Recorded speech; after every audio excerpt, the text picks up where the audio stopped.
আমাদের উপযুক্ত প্রাপ্তি। তাই অনুরোধ করব, আমরা কারো উপর প্রতিহিংসা চালাতে চাই না, আমরা কারো প্রতিশোধ নিতে চাই না, আমরা সবাইকে নিয়ে ভালোবেসে আমরা নতুন বাংলাদেশ গড়ে তুলতে চাই।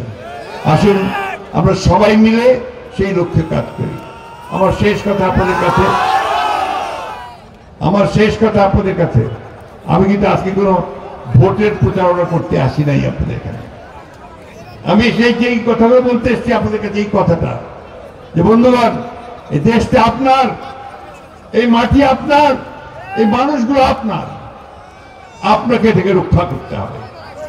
আপনাকে আপনার দেশের জন্য, মানুষের জন্য দরকার করে আরেকটা লড়াই লড়তে হবে যদি প্রয়োজন হয়। তাই আসুন আমরা আগামী দিনগুলোতে আমরা ঐক্যবদ্ধ হই।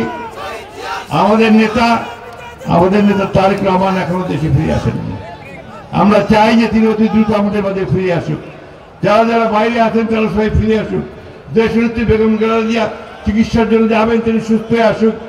আমরা সবাই একজোটে একসাথে এই বাংলাদেশকে সত্যিকার অর্থেই একটা শহীদ জিয়া রহমানের যে স্বপ্ন, সেই সুন্দর স্বপ্নময় দেশ, একটা গণতান্ত্রিক দেশ, একটা বহুদলীয় গণতান্ত্রিক দেশ, একটা ভবিষ্যতে আরো উন্নতি করব সেই আশার একটা দেশ তৈরি করতে চাই। সবাইকে, আপনাদের বিশেষ করে আমার ঠাকুরগাঁ সদরের ভাইদেরকে আমি আন্তরিকভাবে ধন্যবাদ, অভিনন্দন জানাতে চাই যে আপনারা কষ্ট করে এসেছেন।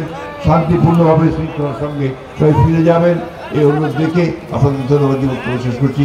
আসসালামু আলাইকুম, খুদা হাফেজ। বাংলাদেশ জিন্দাবাদ, বাংলাদেশ জাতীয়বাদী দল জিন্দাবাদ, শহীদ জিয়া দেশনেত্রী বেগম খালেদা জিয়া জিন্দাবাদ, তারেক রহমান জিন্দাবাদ।